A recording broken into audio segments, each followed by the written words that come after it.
Alright, what is going on, people of the internet, and welcome back to an episode of Ark Max Speed, and this time we are looking at the Gallimimus, which was just added into the game, and there is no code officially released for it, so I've been trying around with a couple of them here, and I will write the finished code in the description. If you want to use it, it is first Gallimimus, and then the two postfixes afterwards are just Gally, so G-A-L-L-I.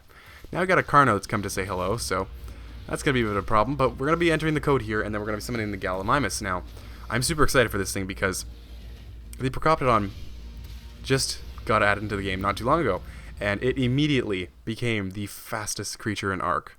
There was really nothing else that you could tame that could outrun it. Perhaps a max speed T-Rex, maybe a max speed Spino could take on a Procoptodon, but in fact I don't even think that they could, because those two just kind of seem too big, and the Procoptodon is just this great mount, so maybe, just maybe, the Gallimimus can outshine that thing. So we're going to summon one in here. I found the error in my code here, and we're going to get this thing spawned in, and it's not that big for having a 3-person saddle.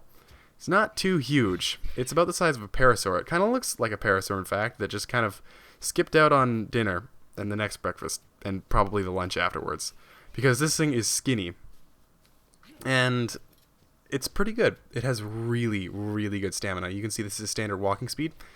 It eclipses the walking speed of a parasaur, which is great, because the parasaur you'd think might be making for a decent early game venturing mount, but really it's not as good as anything that you could probably get at that level. Like a raptor would be much better, plus you get an added level of protection. So the Gallimimus, it adds a lot of needed things into Ark, and I really, really like the way that the devs handled this thing, because you can see this is its running speed, and it's decent running speed. I mean, if you put points into this, which you should, because you're not going to put health points in for the most part, because it's already pretty frail, and you can't really change too much of that, and you're not going to take this thing into combat anyway. Same reason for melee damage, and for weight, its weight isn't already that good. Plus, if you wanted to carry stuff around, it might be smarter to use an Argent or a Quetzal. So you can see here, I took a pretty good amount of fall damage from that fall. And we're going to go ahead and test its movement speed in the water before I add all the levels into it, and its water movement speed is not very good for being the fastest creature in Ark. And I can confirm to you that this is definitely the fastest. I was pretty impressed with the Procoptodon when I did it the first time.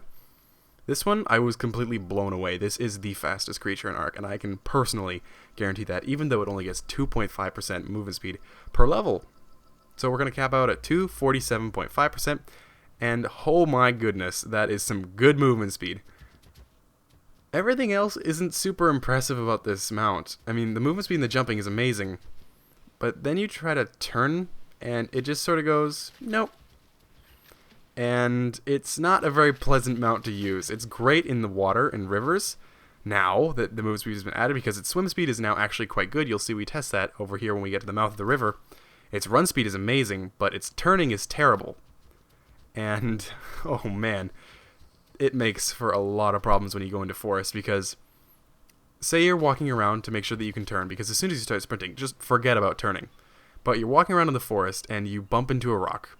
You'll probably get stuck on that for a good minute and a half before you figure out what's going on. Same thing is going to happen when you hit a tree, and same thing is going to happen when you hit any kind of mount or creature that you hit in the forest. So it makes for a little bit of an interesting story once you get into the forest with this thing, but you can see when we jumped off the cliff earlier on in the video, I took a ton of damage. So we're going to take this thing up to the volcano because it can jump. And we're going to see how far this thing flies in relation to the Procoptodon and the Beelzebuffo, which are the other two that we've tested. The Beelzebuffo made it into the river, and the Procoptodon just overshot the river and landed on the side of a mountain. Not too far up, but just on the edge of that forest line there.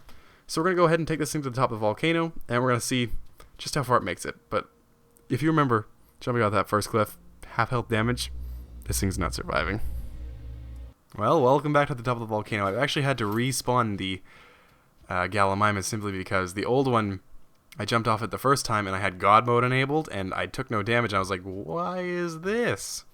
And then I proceeded to jump off of a small cliff and it died from the fall damage. So we're just going to see how much this thing takes worth of damage. I wish there was an official stat so it could say like 7.2 billion damage taken from falling, because it doesn't quite have the shock type legs the Procoptodon does. So we're going to go ahead and line this thing up. I'm going to go ahead and give it the levels.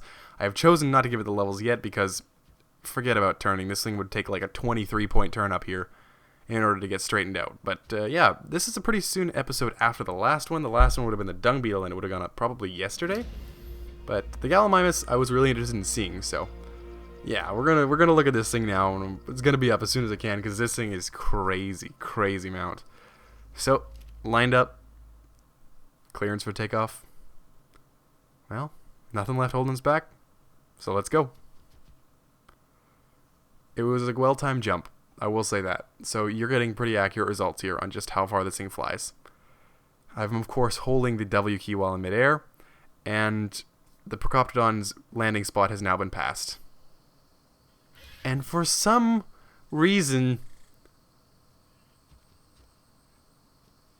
I can't find the words. The Procoptodon I could almost kind of see. This thing blows my mind, because I literally died from falling off of the cliff that's in front of me on the last time that I was playing it. But I jump off the volcano, and it just kind of decides to survive it. And it's not a sliver of health left. That's a third, at least. But anyway, I think that's pretty much to do from us. If you got suggestions for future videos, you can leave them in the comments. I actually got into the Division closed beta, and so I was planning on recording some of that because I'm really interested to see how that game turns out.